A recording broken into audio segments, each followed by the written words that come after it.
दोस्तों, जिस औरत को नील ने कभी अपनी जान से भी ज़्यादा चाहा था, उसी ने उसकी बहन से उसका पति छीना, उसे मौत के मुंह तक पहुंचाया और नील को 2 साल के लिए जेल भिजवा दिया। नील सब कुछ खोकर देश छोड़ देता है, मगर 7 साल बाद जब वो अपनी बहन की कब्र पर लौटता है तो वही औरत उसके सामने खड़ी होकर कहती है, मैं इतने सालों से तुम्हें खोज रही थी, लेकिन अब बहुत देर हो चुकी थी, क्योंकि नील अकेला नहीं लौटा था। उसे अपना सच्चा प्यार मिल चुका था और इस बार वो अपनी बहन के हत्यारों को उनके कर्मों का हिसाब दिलाने वाला था। कहानी की शुरुआत कब्रिस्तान से होती है, जहां नील अपनी बड़ी बहन साक्षी की कब्र पर फूल चढ़ाने आया था। वहीं उसकी मुलाकात अपनी पूर्व पत्नी अदिति मल्होत्रा से हो जाती है। नील को देखकर अदिति का हाथ रुक जाता है। उसकी आंखों में हैरानी, खुशी और अपराध बोध एक साथ दिखाई देते हैं। वो कहती है, नील, मैं तुम्हें इतने सालों से खोज रही थी। मुझे लगा तुम भी इस दुनिया में नहीं रहे। तुम कहाँ थे? तुमने मुझसे संपर्क क्यों नहीं किया? नील कोई जवाब नहीं देता। अदिति उसके पीछे पड़कर पूछती है कि क्या वो आज भी पुरानी बातों के कारण उससे नफरत करता है। उसका कहना था कि उस समय उसके पास भी अपने कारण थे, लेकिन नील के लिए वे केवल पुरानी बातें नहीं थीं। अदिति ने उसकी बहन का जीवन बर्बाद किया था, उसकी बहन का पति छीन लिया था और नील को भी मरने की हालत तक पहुंचा दिया था। फिर भी बहन की कब्र के सामने वो झगड़ा नहीं करना चाहता था। वो बस इतना कहता है, पुराने जानने वाले संयोग से मिल गए, बस इतनी सी बात है। नील सफ़ेद रजनीगंधा के फूल साक्षी की कब्र पर रखता है। तस्वीर में साक्षी हमेशा की तरह मुस्करा रही थी। समय उसके लिए 25 साल की उम्र पर रुक चुका था। नील सोचता है, अगर दीदी जीवित होती तो उसे लेने एयरपोर्ट ज़रूर आती, बचपन की तरह उसके बाल बिगाड़ती और उसे बुद्धू कहकर चिढ़ाती। वो तस्वीर के सामने बैठकर कहता है, दीदी, तुम्हें एक अच्छी खबर देने आया हूँ। तुम्हारे नील को आखिर अपनी खुशी मिल गई है। मैं शादी करने वाला हूँ। अदिति कुछ दूर जाने के बाद फिर लौट आती है और उसके सामने एक भारी बैग रख देती है। वो बताती है कि उसने नील से हर जन्मदिन पर तोहफा देने का वादा किया था। नील सामने नहीं था, फिर भी उसने सातों साल उसके लिए तोहफे खरीद कर संभाल कर रखे। बैग में महंगा रेज़र, नया गेमिंग कंसोल और कीमती कोट था, मगर नील किसी चीज़ को छूता तक नहीं। अदिति निराश होकर उसे दोपहर का खाना साथ खाने को कहती है, लेकिन नील साफ मना कर देता है। तभी अदिति के पति मानव खन्ना का फ़ोन आता है। वो याद दिलाता है कि आज उनकी शादी की 7वीं सालगिरह है। यह सुनकर नील की उंगलियां सुन्न पड़ जाती हैं। वह कब्र की तरफ देखकर मन में कहता है, दीदी, यही वो आदमी है जिसे बचाने के लिए आपने अपनी पूरी ज़िंदगी लगा दी थी। आप उसे पहचानने में गलत थीं और मैं भी।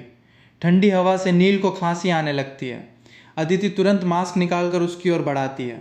उसे आज भी याद था कि पतझड़ में नील को ठंडी हवा से एलर्जी होती है। मगर नील चेहरा फेर कर कहता है, बहुत समय बीत चुका है। वो कब्रिस्तान से निकल जाता है, लेकिन अदिति उसके पीछे पीछे आती रहती है। 7 साल पहले उसी ने चेतावनी दी थी कि नील दोबारा उसके सामने दिखाई न दे, और आज वही उसे छोड़ने को तैयार नहीं थी।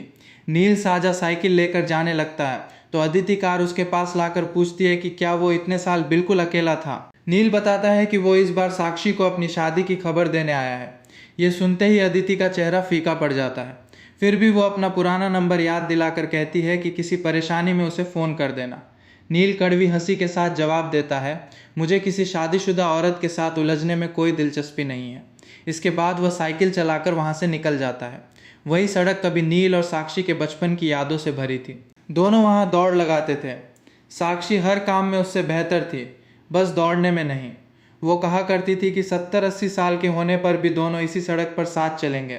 मगर आज नील अपनी बहन से भी 2 साल बड़ा हो चुका था। नील अपनी बहन के पुराने घर पहुंचता है, जो हादसे के बाद से बंद पड़ा था। जंग लगा, दरवाज़ा खोलते ही धूल की गंध बाहर आती है। बैठक में 4 लोगों की पुरानी तस्वीर रखी थी, नील, साक्षी, अदिति और मानव। माता पिता के जल्दी गुजर जाने के बाद साक्षी ने ही नील को पाला था। जब नील 16 साल का था तब अदिति उनकी ज़िंदगी में आई। साक्षी ने नदी में डूबती अदिति की जान बचाई थी, इसलिए अदिति ने हमेशा उसकी सबसे अच्छी सहेली रहने की कसम खाई थी। शुरुआत में नील और अदिति छोटी छोटी बातों पर झगड़ते रहते थे, लेकिन 12वीं कक्षा की एक यात्रा में भूस्खलन आ गया। नील होटल की टूटी छत के नीचे दबा हुआ मौत का इंतज़ार कर रहा था। तब अदिति ने अपनी जान की परवाह किए बिना सुबह से शाम तक मलबा खोदा और उसे बाहर निकाला। वह पूरी रात पैदल चलकर नील को अस्पताल ले गई। रास्ते में उसके जूते खो गए, तलवे छिल गए और सारे नाखून टूट गए। नील रोया तो अदिति हंसकर बोली, तुम ठीक हो, तो तुम्हारे लिए मेरी जान भी चली जाती, तब भी सौदा बुरा नहीं था। उसी दिन नील को पहली बार उससे प्रेम हुआ था। कुछ समय बाद नए साल की रात मानव खन्ना बदहाल हालत में उनके घर आया। उसके परिवार का कारोबार डूब चुका था और कर्ज देने वाले पीछे पड़े थे। बचपन में मानव के परिवार ने साक्षी को एक कटोरा गरम दलिया खिलाया था। उसी छोटे से एहसान को याद रखकर साक्षी ने अपनी नौकरी छोड़ दी और मानव के साथ नया कारोबार शुरू किया। कंपनी बचाने के लिए वो दिन रात मेहनत करती रही। कई व्यापारिक बैठकों के बाद उसकी हालत इतनी खराब हो जाती कि खून की उल्टी तक होती। 2 साल में उसने मानव का पूरा कर्ज उतार दिया और दोनों को एक दूसरे से प्रेम हो गया। बाद में उनकी शादी हो गई। नील पुरानी तस्वीर देख ही रहा था कि दरवाज़ा खुलता है। मानव और अदिति वहां पहुंच जाते हैं। मानव बनावटी अपनापन दिखाकर नील को अपने घर चलने को कहता है, मगर नील बताता है कि वो यहाँ रहने नहीं आया। वो बहन से मिलने और अपनी होने वाली पत्नी के माता पिता से मिलने आया है। फिर वो दोनों से इस घर की चाबी वापस मांगता है, क्योंकि घर साक्षी ने खरीदा था और कागज़ों में नील का नाम था। अदिति कहती है कि अगर साक्षी जीवित होती तो वो भी चाहती कि वे तीनों फिर साथ रहें। इसके बाद वह घर की सफाई करने लगती है और मानव खिड़कियां खोल देता है। कुछ पल के लिए पुराने दिन लौटे हुए लगते हैं, लेकिन अब उस घर में हंसी की जगह केवल खामोशी थी। नील मेज साफ करके साक्षी की तस्वीर सामने रख देता है।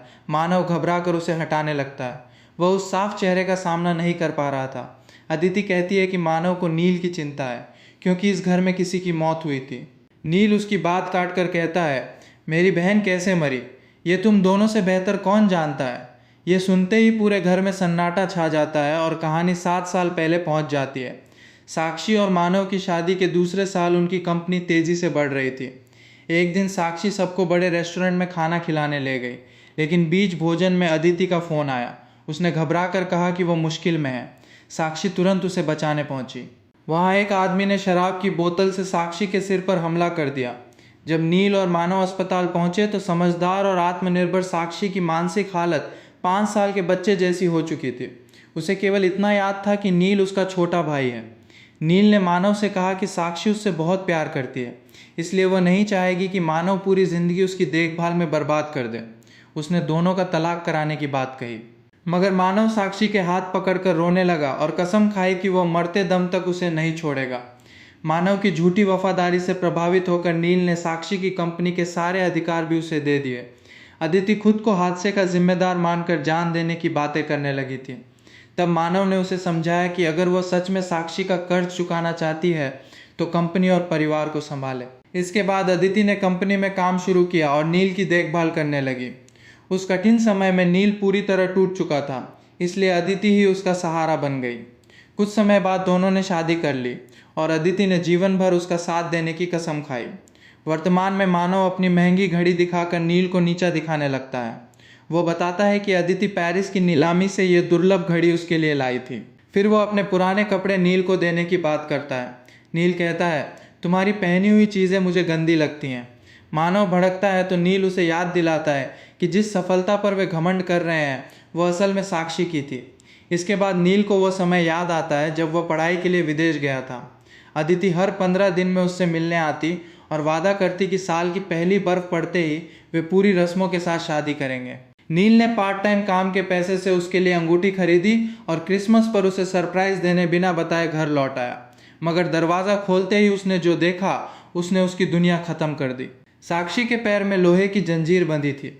उसे जानवर की तरह खंभे से बांध कर रखा गया था, जबकि सामने अदिति और मानव आपत्तिजनक हालत में थे। नील गुस्से में मानव पर टूट पड़ा। मानव घुटनों पर बैठकर कहने लगा कि उसकी उम्र अभी 30 साल भी नहीं हुई। वह एक ऐसी पत्नी के साथ पूरी जिंदगी नहीं बिताना चाहता जिसका दिमाग बच्चे जैसा हो गया है। उसने साक्षी को छोड़ना चाहा, लेकिन वह बार बार मानव से उसे न छोड़ने की विनती करती थी। इसलिए मानव ने उसे जंजीर से बांध दिया। फिर वह बेशर्मी से बोला कि वह और अदिति एक दूसरे से सच में प्यार करते हैं और चारों पहले की तरह साथ रह सकते हैं। नील उसे मारने के लिए आगे बढ़ा, मगर अदिति ने नील को थप्पड़ मार दिया। डरी हुई साक्षी अपने घायल शरीर और बंधी जंजीर के बावजूद भाई को बचाने दौड़ी। जोर लगाने से उसके टखने की हड्डी टूट गई। फिर भी वो नील के आगे ढाल बनकर खड़ी हो गई। अदिति ने लकड़ी का स्टूल नील पर चलाया, लेकिन वो साक्षी के सिर पर लगा। उसका गर्म खून नील के हाथों पर फैल गया। नील एम्बुलेंस बुलाने लगा तो अदिति ने उसका फ़ोन पैर से कुचल दिया।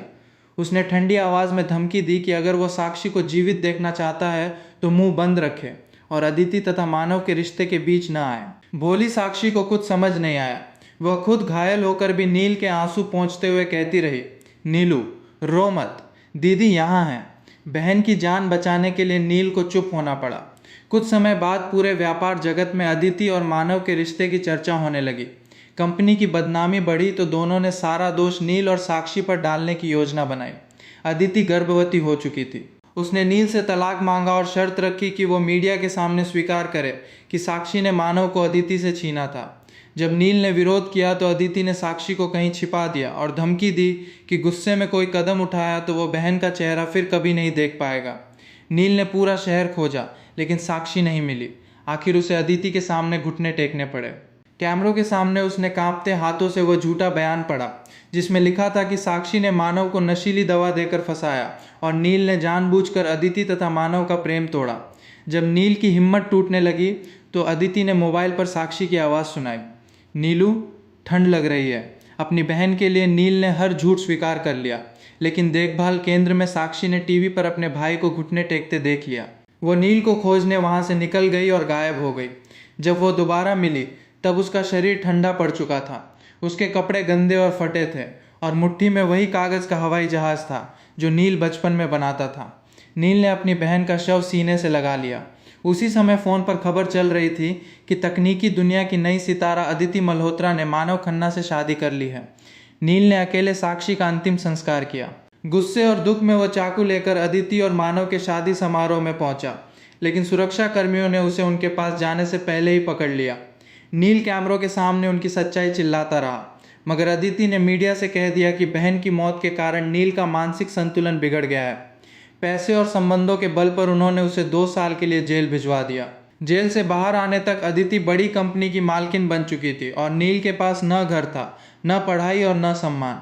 इतना याद करते समय नील का फ़ोन बजता है। उसकी मंगेतर त्रिशा राठौड़ बाहर पहुंच चुकी थी। नील उसे सहारा देकर ऊपर लाता है।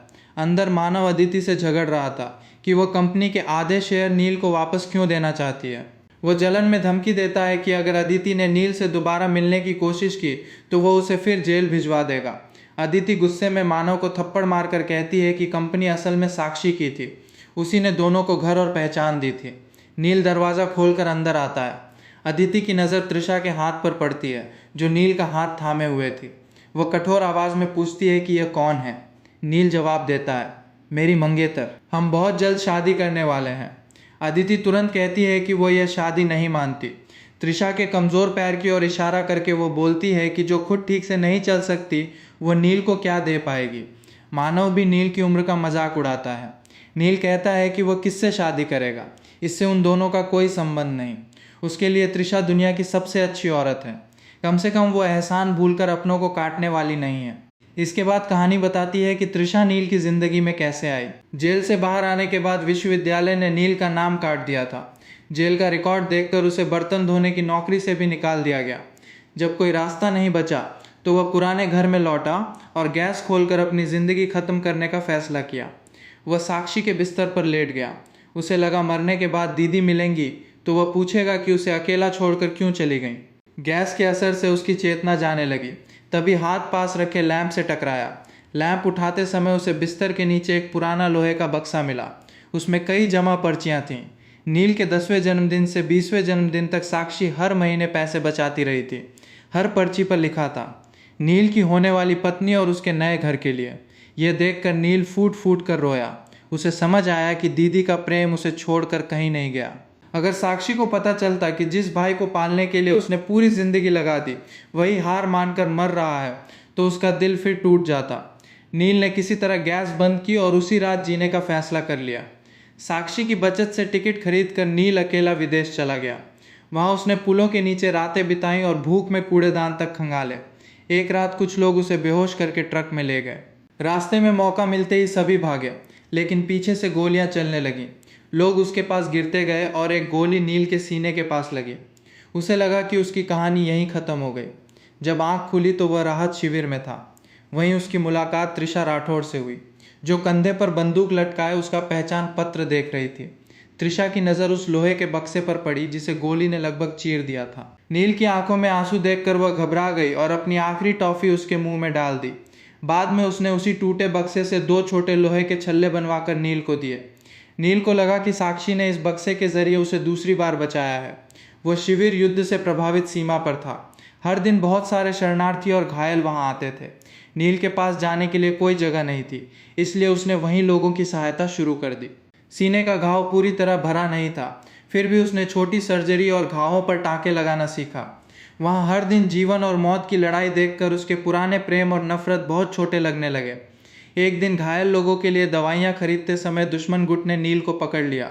उसे अपनी मौत सामने दिख रही थी, लेकिन इस बार कोई पछतावा नहीं था। उसने कई लोगों की जान बचाई थी और अब साक्षी के सामने सिर उठाकर कह सकता था कि उसने उसके त्याग को बेकार नहीं जाने दिया। मगर तृषा अकेली उसे बचाने पहुंच गई। उसने नील की जान बचा ली, लेकिन अभियान में उसके पैर पर गंभीर चोट लगी। कभी सबसे निडर सैनिक रही तृषा अब बिना सहारे के चल भी नहीं सकती थी।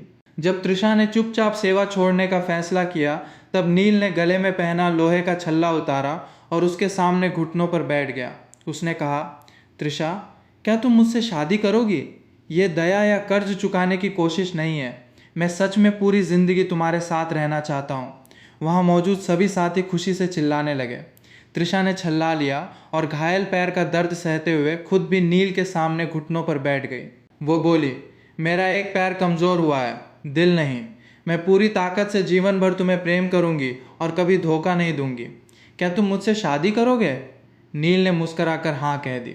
रेगिस्तान की हवा में उसे ऐसा लगा जैसे साक्षी प्यार से उसके बाल बिगाड़ रही हो। मन ही मन उसने कहा, दीदी, आपके नील को अपनी खुशी मिल गई है। तृषा पुराने घर में अदिति को साफ जवाब देती है कि उनका प्रेम दया है या नहीं, इसका फैसला केवल नील करेगा। एहसान भूलने वालों को उनके रिश्ते पर सवाल उठाने का कोई अधिकार नहीं। आखिर अदिति और मानव घर की चाबी लौटाकर चले जाते हैं। जाते जाते अदिति धीमे स्वर में नील से माफ़ी मांगती है, मगर नील नहीं जानता कि वो माफ़ी उससे मांग रही थी या उस साक्षी से जिसने उसकी जान बचाई और बदले में उसी के कारण मर गई। इसके बाद तृषा नील को अपने माता पिता मीरा और रणवीर राठौड़ से मिलाती है। सैन्य परिवार से होने के कारण नील को लगता था कि वे बहुत सख्त होंगे, लेकिन दरवाज़ा खुलते ही दोनों उसका प्यार से स्वागत करते हैं। मीरा उसके बाल सहलाकर तृषा को छोटी बंदरिया कहती है, तो रणवीर चुपके से नील के हाथ में बैंक कार्ड देकर अपनी पसंद की चीज़ खरीदने को कहते हैं। लंबे समय बाद नील को किसी घर में परिवार की गर्माहट महसूस होती है। रात के खाने के बाद नील अपने अतीत की पूरी सच्चाई बता देता है। वो सिर झुकाकर स्वीकार करता है कि वो 2 साल जेल में रह चुका है। उसे डर था कि वे उसे अपराधी समझकर तृषा से दूर कर देंगे, लेकिन मीरा उसे गले लगाकर कहती हैं, गलत तुम नहीं थे बेटा, गलत वे लोग थे। तुम और तुम्हारी बहन दोनों नेक थे। दयालु होना कभी अपराध नहीं होता। रणवीर भी कहते हैं कि साक्षी अब नहीं है तो आज से वे नील का परिवार हैं। ये सुनकर नील रो पड़ता है और तृषा उसे गले लगाकर वादा करती है कि अब सब मिलकर उसका ख्याल रखेंगे। नील पुराना घर बेचने का फैसला करता है, क्योंकि वहाँ सुंदर यादों के साथ साक्षी की कैद और अपमान का दर्द भी जुड़ा था। वो एजेंट को साफ निर्देश देता है कि घर अदिति, मानव या उनसे जुड़े किसी व्यक्ति को न बेचा जाए, लेकिन अदिति हर संभावित खरीदार को परेशान करने लगती है। वह बाजार से दोगुनी कीमत देकर घर खरीदना चाहती थी और कहती थी कि कम से कम आखिरी याद उसके पास रहने दी जाए। मजबूर होकर नील उससे मिलने जाता है। रेस्टोरेंट में अदिति चावल की खीर खाते हुए साक्षी को याद करती है। वह बताती है कि कई वर्षों से साक्षी उसके सपने में आती है और चुपचाप देखती रहती है। फिर वो रोते हुए बताती है कि उसका बच्चा 8 महीने तक स्वस्थ था, मगर गर्भ में ही उसकी धड़कन रुक गई। उसके बाद डॉक्टरों ने कहा कि वो शायद कभी माँ नहीं बन पाएगी। अदिति पूछती है कि क्या यह साक्षी की नाराज़गी और उसके कर्मों की सज़ा है। नील जानता था कि अगर वही परिस्थिति दोबारा आती तो साक्षी फिर भी अदिति को डूबने से बचाती और मानव को घर देती, क्योंकि उसका दिल ऐसा ही था।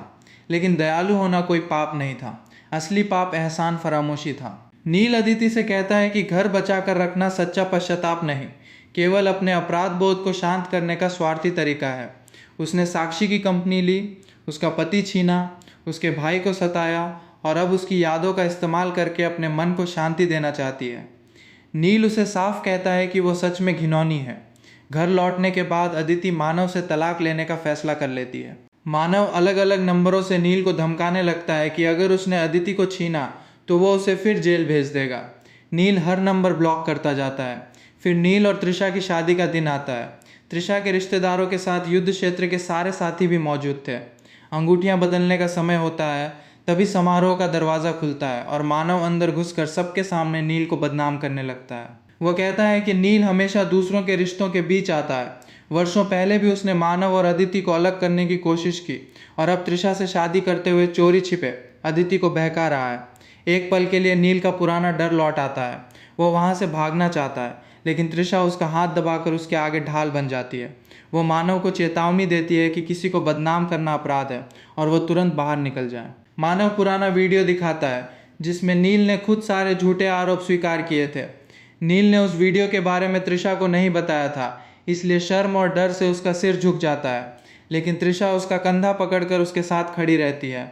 मीरा कहती हैं कि वे अपने होने वाले बेटे को छोड़कर मानव जैसे एहसान फरामोश पर विश्वास क्यों करेंगे। रणवीर और राहत दल के सभी साथी भी कहते हैं कि नील कैसा इंसान है ये मानव तय नहीं करेगा। पहली बार नील अकेला नहीं था। परिवार और दोस्तों का प्रेम उसके लिए मजबूत कवच बन चुका था। नील आगे बढ़कर मानव के चेहरे पर घूंसा मारता है, फिर दूसरा घूंसा मारकर सबके सामने सच्चाई बताता है।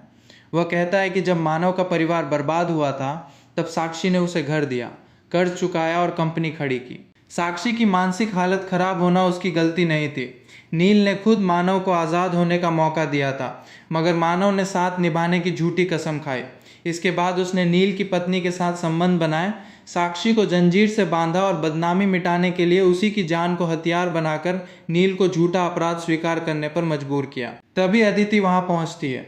मानव उसके पास जाकर पीड़ित बनने का नाटक करता है, मगर अदिति उसके चेहरे पर थप्पड़ मार देती है। वो साफ कहती है कि तलाक लेना उसका अपना फैसला है और इसका नील से कोई संबंध नहीं। मानव घबराकर कहता है कि उसने कंपनी के शेयर तक अदिति के नाम किए और जो भी किया उसके प्यार में किया। जवाब में अदिति उसके सामने एक मेडिकल रिपोर्ट फेंकती है। वो किसी दूसरी महिला की गर्भावस्था की रिपोर्ट थी। तस्वीरों और संदेशों से साफ हो जाता है कि मानव अब अदिति को भी धोखा दे रहा था। जिस मानव ने साक्षी को छोड़कर अदिति को चुना था, वही अब अदिति को छोड़कर तीसरी औरत के पास चला गया। मगर असली खुलासा अभी बाकी था। शादी के सूट में नील को देखकर अदिति की आंखें भर आती हैं। वो पूछती है कि अगर वो साक्षी की कब्र पर घुटनों के बल बैठकर अपने सारे पाप स्वीकार कर ले तो क्या नील उसे एक मौका देगा।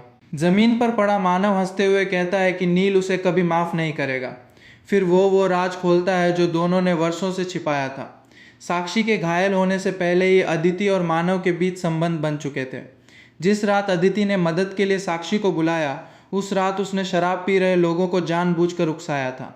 जब एक आदमी ने बोतल उठाई तब अदिति के पास हटने का पूरा समय था, लेकिन वो वहीं खड़ी रही क्योंकि उसे पता था कि साक्षी उसे बचाने दौड़ेगी और वार उसके सिर पर लगेगा। यानी साक्षी का दिमाग बच्चे जैसा होना कोई दुर्घटना नहीं, उनकी सोची समझी साजिश थी।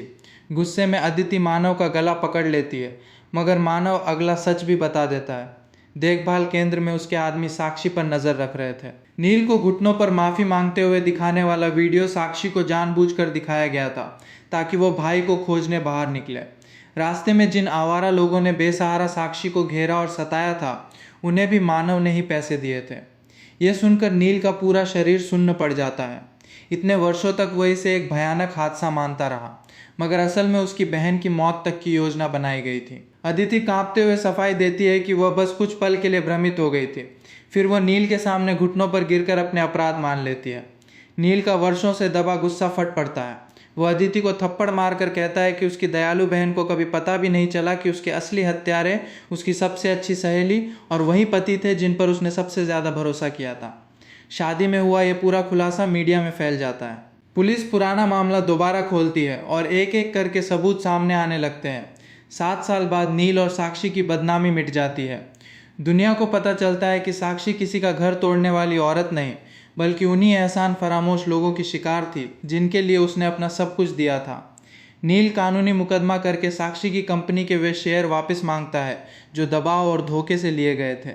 अदिति अपने अपराध स्वीकार करती है और दावे का विरोध नहीं करती। उसकी केवल एक मांग थी कि वो आखिरी बार नील से मिलना चाहती है, लेकिन नील साफ इनकार कर देता है। अदिति का पछतावा कितना भी गहरा हो, उससे साक्षी वापस नहीं आ सकती थी। मानव को साक्षी पर अत्याचार, धोखाधड़ी और उसके खिलाफ साजिश रचने के अपराध में जेल भेज दिया जाता है। जिस जेल का डर दिखाकर उसने नील को वर्षों दबाया था, अब वही उसकी अपनी जिंदगी बन गई। वहाँ हर व्यक्ति उसके कर्मों के बारे में जानता था और उसे रोज डर तथा अपमान में जीना पड़ता था। 3 साल बाद नील अपनी 2 साल की बेटी को लेकर साक्षी की कब्र पर आता है। तस्वीर में साक्षी आज भी उतनी ही युवा और कोमल दिखाई देती है। बच्ची तस्वीर की ओर देखकर पूछती है, पापा ये सुंदर आंटी कौन है? नील मुस्कुराकर जवाब देता है, आंटी नहीं बुआ, ये तुम्हारे पापा की सगी बड़ी बहन है। तभी एक रंगीन तितली उड़कर आती है और बच्ची के बालों पर बैठ जाती है। उसके पंख बिल्कुल वैसे हिलते हैं जैसे साक्षी प्यार से नील के बाल सहलाया करती थी। नील कहता है, लगता है बुआ तुम्हें बहुत पसंद करती हैं। बच्ची खुशी से बोलती है कि उसे भी बुआ बहुत पसंद है और तस्वीर में साक्षी के चेहरे को चूम लेती है। नील कब्र पर हाथ रखकर मन ही मन कहता है, दीदी अब हम सब ठीक हैं, आप निश्चिंत रहना।